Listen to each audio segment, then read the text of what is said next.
Lord test मुकाबले के पहले दिन अंग्रेजों के अप्रोच पर ही उठे सवाल। कहां गया आपका बेसबॉल? क्या इंडिया ने बेसबॉल की बत्ती गुल कर दी है? क्योंकि जो इंग्लैंड क्रिकेट टीम कह रहे थे कि हम बेसबॉल अप्रोच से क्रिकेट खेलने वाले हैं, हम क्रिकेट को एंटरटेनिंग बनाते हैं, टेस्ट मैच के अंदर एंटरटेनमेंट लाते हैं, हम बोरिंग टेस्ट क्रिकेट नहीं खेलते हैं बाकी टीम की तरह।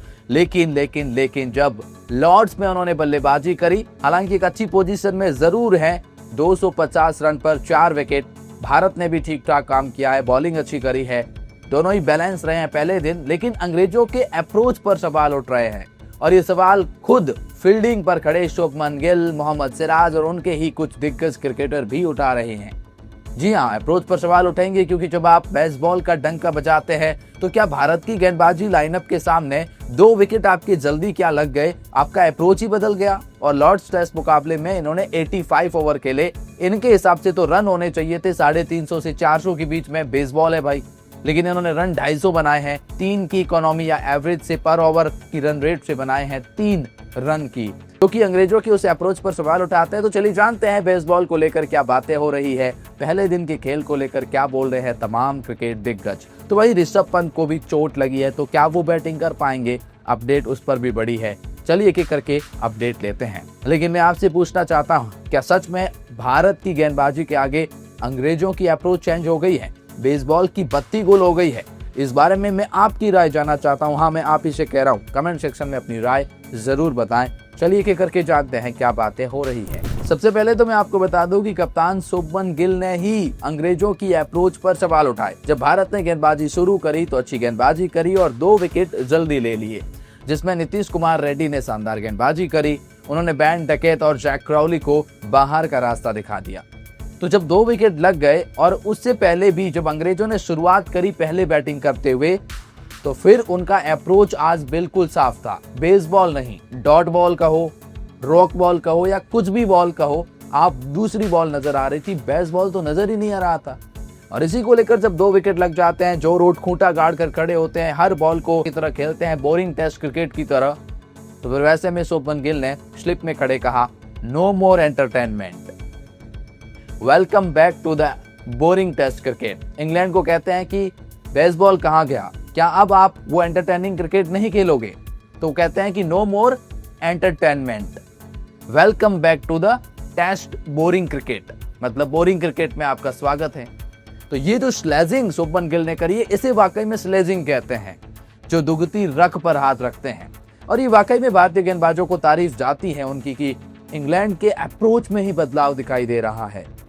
हालांकि उस अप्रोच में भारत भी सक्सीड रहा है, इंग्लैंड भी सफल रहा है, क्योंकि जो रूट अच्छी बल्लेबाजी करे, अगर वो नहीं करते ना तो एक बार फिर इंग्लैंड ढह जाती। लेकिन रूट ने इस बार इंग्लैंड को संभाल लिया है, जो भारत के सबसे बड़े दुश्मनों में से एक हैं। और इसके साथ में सिराज ने भी जो रूट के साथ में यहाँ पर खिंचाई करी, डीएसपी सिराज तो मतलब मानो आज एक अलग ही लय में नजर आ रहे थे। देखा कि जो रूट आउट नहीं हो रहा है, ऑलीपॉप खूंटा गाड़ के खड़ा है, तो भाई स्लेजिंग करना स्टार्ट करो। और स्लेजिंग ऐसी करी कि देखकर हर कोई हैरान रह गया। मतलब जो रूट से जाके कहते हैं कि बेसबॉल खेलो, मुझे देखना है बेसबॉल, तुम तो बेसबॉल खेलते हो ना, तो खेल के दिखाओ, मुझे देखना है। और उसके बाद उन्होंने खेला भी नहीं। वेल, 1-2 चौके तो लगते रहते हैं, उसमें कोई बड़ी बात है नहीं। लेकिन इसके बाद में ऋषभ पंत को लेकर बड़ी अपडेट यह है कि जब जसप्रीत बुमराह गेंदबाजी कर रहे थे तो ऋषभ पंत जो बॉल को विकेट के पीछे कैच करते हैं, विकेट कीपर के तौर पर उनकी अंगुली में फ्रैक्चर, विकेट कीपर के तौर पर उनकी अंगुली में चोट आई है, जिसके बाद फिजियो आए थे, स्प्रे वगैरह किया, ड्रिंक्स वगैरह ली, लेकिन 4-5 बॉलें ही और कीपिंग कर पाए। लगा कि दर्द ज्यादा है तो वो फिर मैदान से बाहर चले गए और उनकी जगह पर ध्रुव जुरैल विकेट कीपिंग कर रहे हैं। अब बात यहाँ पर यह है ना कि ऋषभ पंत क्या बल्लेबाजी कर पाएंगे, इसको लेकर कोई बड़ी अपडेट नहीं है। लेकिन अगर उस कंडीशन में ऋषभ पंत है कि वो बल्लेबाजी नहीं कर सकते हैं, थोड़ा सोच के देखिए, अगर उस कंडीशन में है कि वो बल्लेबाजी नहीं कर सकते हैं, तो फिर रिप्लेसमेंट या उनकी जगह पर आया हुआ खिलाड़ी बल्लेबाजी नहीं कर सकेगा। क्योंकि अगर आपके सर पर चोट लगती है तो आप उनकी जगह पर दूसरे खिलाड़ी को उतार सकते हैं, लेकिन अगर आपकी अंगुली फ्रैक्चर है तो आपकी जगह बल्लेबाजी कोई और नहीं कर सकता है। हाँ, विकेट कीपिंग कर सकता है, फील्डिंग कर सकता है, लेकिन बल्लेबाजी इस मैच में ऋषभ पंत को ही करनी पड़ेगी।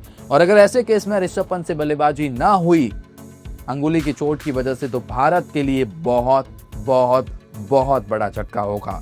ये मेरे हिसाब से बहुत बड़ा झटका है, क्योंकि इस केस में यार फिर इंडिया बैकफुट पर चली जाएगी और लॉर्ड्स टेस्ट मुकाबले में दिक्कतें बढ़ जाएगी। लेकिन देखते हैं इसको लेकर के अपडेट आती है और उम्मीद करते हैं ऋषभ पंत बल्लेबाजी करते हुए नजर आए। अब बात करते हैं माइकल वॉन क्या कहते हैं।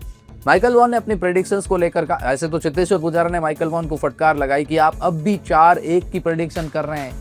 मैंने आपको प्रेडिक्शंस की वजह से स्टूडियो में बैठकर बताया था, वो फ्रेमिंग करवाई थी, वो आपको कहा था कि यार आपकी फ्रेमिंग, ये जो मैंने आपसे कहा था कि आपकी जो प्रेडिक्शन है वो गलत हो रही है, आपने उसको लेकर चेतेश्वर पुजारा ने एक बार फिर ट्वीट करा और जमकर फटकार माइकल वॉन को लगाई है कि अब भी क्या वाहियात प्रेडिक्शन है, 4-1। लेकिन इसके साथ में Michael Vaughan England cricket team की तारीफ करते हैं, जो रूट को the greatest of all time player बताते हैं और कहते हैं कि इंग्लैंड ने आज बहुत अच्छी बल्लेबाजी करी, ये बैटिंग डे था और आपने बहुत अच्छे से बल्लेबाजी करी है इंग्लैंड क्रिकेट टीम।